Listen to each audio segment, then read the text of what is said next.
comme Omar Cissé, comme les gens de Mbour, de Nioro, de Thiès et beaucoup d'autres ñu ngi taxaw ci Sénégal ci taxawu Sénégal ci dëgg parce que en vérité li ñu gis du taxawu Sénégal moo dem ci coalition mais Barthélémy Diaz avec son mouvement qui s'appelle Sénégal bi ñu bokk kooku moo dem ci coalition mais taxawu Sénégal gisoo ci Khalifa Sénégal gisoo ci Khalifa Sall. mais loolu nu mën a nekkee. waaw moo gën sant naa vu Khalifa Sall ci aucune liste. oui ci député yi. tu ne verras aucun responsable de Taxawu Dakar dans la campagne électorale muy les maires yi ngay gis muy ñoom amul kenn ko ciy gis Barthélémy ngay gis ak waa këram doo gis tout ce que tu connais de Taxawu Sénégal d'abord Cheikh Gueye. la LD2 génn na. oui Moussa Tine gisoo ko ci. génn na waay. Malick Kébé qui était responsable député des Parcelles gisoo ko ci. Omar Cissé qui était le président de Khalifa président gisoo ko ci. tu ne verras pas aucun laa la wax. le député de maire Seydina Issa de Yoff. de Yoff waay waay. gis nga ci Madiop gis nga ci aucun responsable de Taxawu Sénégal tu ne verras pas au niveau de la campagne électorale. loolu consensus la wala Barth moo def lu ko neex. consensus c'est que Barth moo def benn coup à Taxawu. ah bon. ah oui Barth ñun on n'a jamais été au courant que Barth dafa créer mouvement on n'a jamais été au courant que Barthélémy dem na DGE déposer son mouvement déposer sa caution ba déposer son mandataire Taxawu Sénégal boo xoolee DGE la 27e position c'est Barthélémy Diaz avec comme mandataire Djibi Faye qui est le directeur de la santé et de l'action sociale bu ville de Dakar qui milite dans la commune de Biscuiterie donc. kon Dakar bi ñu bokk loolu c'est officialisé mais non. non Dakar no Sénégal bi ñu bokk la. Sénégal bi ñu bokk transformé effectivement c'était Dakar bi ñu bokk. oui mu changé ko élection législative mu def ko Sénégal bi ñu bokk. te boo xoolee Aïssatou Fall qui est la présidente nationale des femmes gisu ko ci liste yi Soham Wardini qui est presque la personne. l'une des personnes morales de Taxawu Sénégal. gisuñu ko oui gisuñu ko donc munoo Bassirou Samb mi wax nii responsable des jeunes 40 et quelques koo ci gis à part Barthélémy yaa ngi jëm xaw ma bon man ki ma ci xam muy Abba Mbaye. à la 13e place. oui yéen a bokkoon sa assemblée. ñu bokk assemblée mais doo gis sur le plan départemental tu verras aucun militant de Taxawu Sénégal dans aucun département du Sénégal gis nga waa Mbour def nañ seen déclaration beneen bi. oui mais Bamba Fall Jean-Baptiste bokkuñu Taxawu Sénégal. oui lan moo leen dugal ci liste Taxawu Sénégal donc c'est le mouvement de Barthélémy la ñu foog parce que ñun dugg ci Taxawu Sénégal parce que tu ne peux pas prendre dans une commune de Médina tu prends Bamba Fall tu prends Ngouda Diène dans une même commune pour 19 communes d'arrondissement tu ne peux pas dire que Khalifa Sall li nga xam ne moo construit la coalition ci li ñu xam nekk responsable de Taxawu tu ne le vois dans aucune liste gisoo Saliou Sarr numéro 2 gisoo Birakan Ndiaye gisoo kenn tous les députés qui étaient là à part Abba peut-être je sais pas. amul keneen ku ci bokk. man heureusement que yàlla suturaal na ma dès que j'ai senti la collusion avec Benno Bokk Yaakaar moi je me suis retiré ma Omar Cissé parce que je me dis dans la cohérence man mooy pour répondre à ta question. oui. on a fait un programme local dem élection locale. nekk ci conseil municipal nekk ci maire. dem élection législative au nom de Yewwi Askan Wi nekk ci député. on a eu des problèmes politiques. oui personne du ko nier mais à part ces problèmes politiques mais tey bu ñu demee ci faire le choix entre Macky Sall bi nga xam ne on a dénoncé. ces politiques publiques à travers des scandales. économiques financiers des crimes de sang. ñu dénoncé ko pendant 12 ans Bamba tu peux imaginer man 12 ans may wax ma ci Macky Sall dans la diaspora au Sénégal partout ñëw assemblée nationale tu as suivi 2 ans ba mars bi mujj may xeex ak moom ma toog 1 mois après je me retrouve ak Macky Sall def campagne ne Macky Sall moo baax Sonko bi ma àndoon baaxul mais je vais être cohérent avec moi j'ai des problèmes politiques avec Sonko problème politique ah. oui c'est pas des problèmes programmatiques. oui c'est des problèmes politiques ay yuuxoo na ma ay dénoncé na ma mais loolu c'est des problèmes politiques. ça existe même dans Taxawu Sénégal à l'intérieur même on a des problèmes politiques mais teewul ñu génn ci. ci lañ wax ne ñun entre Macky Sall ak Sonko on préfère être cohérent avec dem jàppale Sonko que jàppale Macky Sall parce que y a eu un choix. y a un choix qui a préféré fekk Macky Sall.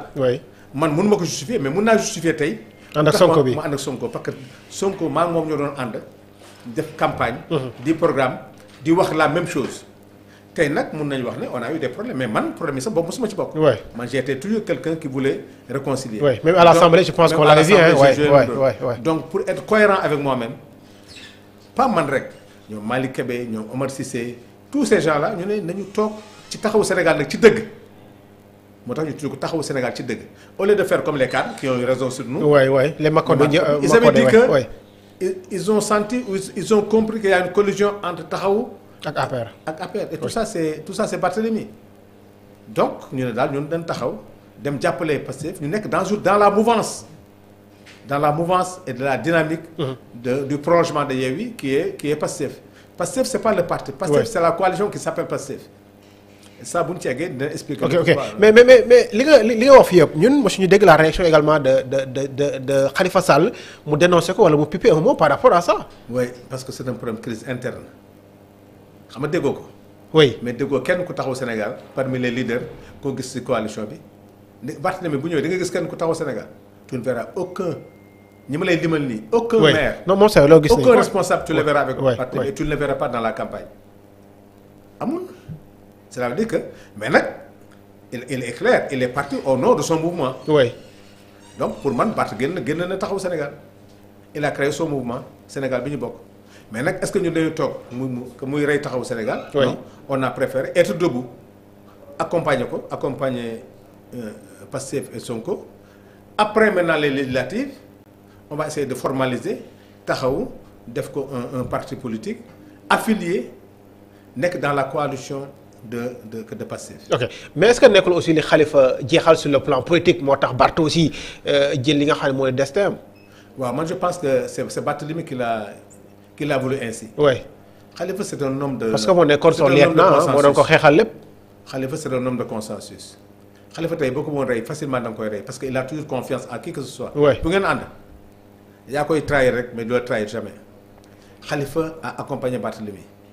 Khalifa jàppale na Barthélemy comme Barthélemy jàppale na Khalifa. oui mais tey soo bëggee def liste nationale jël Barthélemy mu nekk tête de liste nationale te mooy nee na mooy borom Dakar ce qui était plus cohérent que Barth dem sur la liste départementale bàyyi Khalifa sur la liste nationale. oui loolu xawoon na jaaxal ñëpp apparemment. mais non mais quand tu mets Barthélemy sur la liste nationale mooy Khalifa tu l'amènes à la retraite c'est évident Khalifa def na présidentielle baaxul. oui bokkul législative fu dem élection mairie Dakar. Barth à la mairie donc lan moo fait pour Khalifa c'est que tacitement tu as voulu l'amener à la retraite avec ses amis parce que tey soo am Wardini boo ko rendee. oui boo rendee Aïssatou Fall boo rendee tous les maires là les Madiop les Issa. ñoom Issa ñoom Malick Kébé tout cela. ça veut dire que yaa ngi rey taxawu Sénégal mais c'est ça l'acte posé par Barthélemy.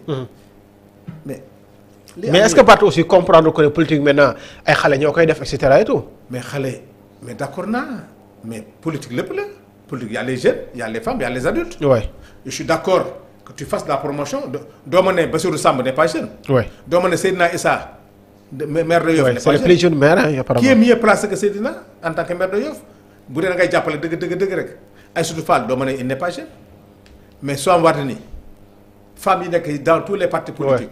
ñoom Yacine ñooñu ñoo ko mag. tu ne peux pas liquider Soham Wardini qui est parti aux élections avec 19 000 voix qui est maire de Dakar nga liquider ko mais parce que effectivement ñooñu ñëpp waa taxawu lañu. mais temps gisoon nañu Khalifa Sall ak waa ATEL qu'est-ce qui c'est lan moo doxul apparemment. ATEL bi mooy piège bi. voilà fa la lépp dooree. ATEL bi on nous a piégé ATEL bi ñu koy def ak ñoom Omar Cissé on est tous d'accord li baaxul gars yi dañuy nax parce que Benno Bokk Yaakaar dañoo tas. oui Macky Sall de côté. Amadou Ba de côté. oui ils ont dit que am nañu dynamique bu ñu àndee mën nañu am dara mais kenn si ñoom kenn mënul woo sa morom il fallait trouver un homme de consensus qui peut rassembler la famille bi mu amee à commencer par Omar Cissé ñun ñëpp dañ ne non baaxul bu ci dugg on a alerté Khalifa mais xam nga moom c'est un homme entier on lui a dit Khalifa c'est un piège les gens de Benno veulent se retrouver. oui après ils vont nous mettre dans une situation parce que booy dem coalition c'est les résultats des élections qui vont compter boo demee ci coalition boobu on ne peut pas parler de transparence avec Benno Bamba élections yi jëm. ku yor fichier bi c'est Macky Sall. c'est le fichier de Macky Sall. oui sont les centres de vote de Macky Sall. oui sont les bureaux de vote de Macky Sall. oui mais c'est le matériel électoral de Macky Sall. amul dara lu Pastef di jënd à part les bulletins là donc ñoom li ñu maîtriser fichier bi kenn maîtriser ko à Matam à Dakar dans certaines localités c'est eux qui savent qu'est-ce qu'il y a là-bas donc quand on parle de transparence c'est pas eux qui vont parler de transparence mooy lan quand on a réussi à les regrouper pour la transparence fu mujjee intercoalition pour leur permettre maintenant ñu dajalewaat seen mbooloo biñ dajaloo ci gis à un moment donné Amadou Ba s'est retiré taxaw lu mu ci am taxaw mu ci am.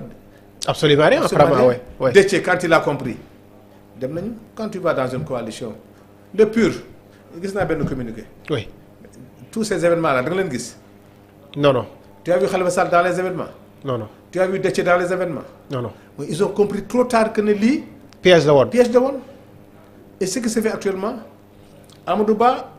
dem na ba ci biir dans certains départements roccee ko na ne moom dafay ànd ak sàmm sa kàddu. waaw dans certains départements on parlait d'intercoalition ndeke ne dugal na fa ay listam c'est-à-dire gars yi dañoo def njuñ njaat seen biir naxante seen biir quand tu vois la liste de Bakel ku yàq liste de Bakel bi du Amadou Ba il est dans l'intercoalition et il met sa liste à la dernière minute ces hommes se retirent sur l'intercoalition et là c'est que Bamba il faut que les hommes politiques ñu arrêté foog na ñoo gën a intelligent. mais de politique.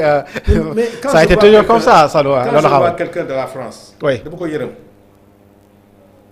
il pense que ne sàmm sa kàddu Bamba tey man mënoo sàmm sama kàddu loo may jugé li ma doon wax démb. ci Macky Sall.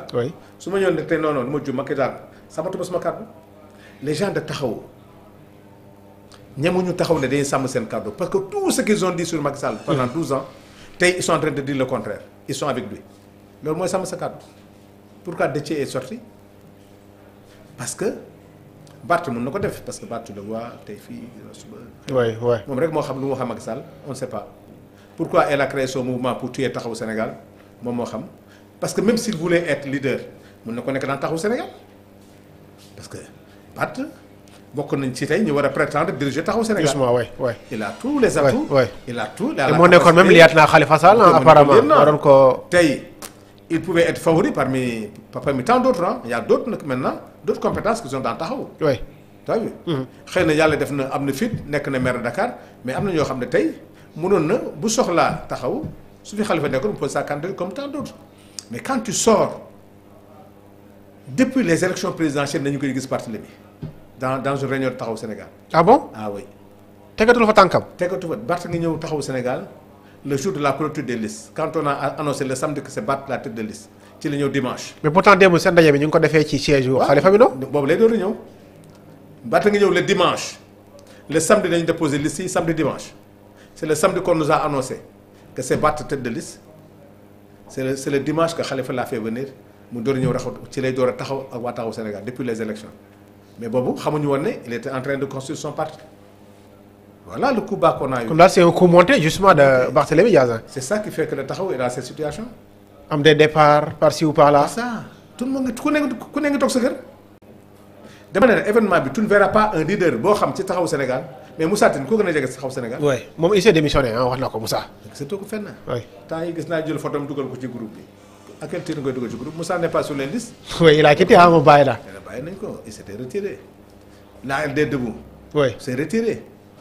keneen y avait d'autres mouvements yoo xam ne xamoo seen tour mais ñoom ñëpp ils sont retirés waxuma sax ñooñu mais c'est le lieutenant de Khalifa Sall ñi nga xam ne ñoo yoroon Taxawu Sénégal en plus de Barthélémy. oui ñoom ñëpp ñu ngi toog.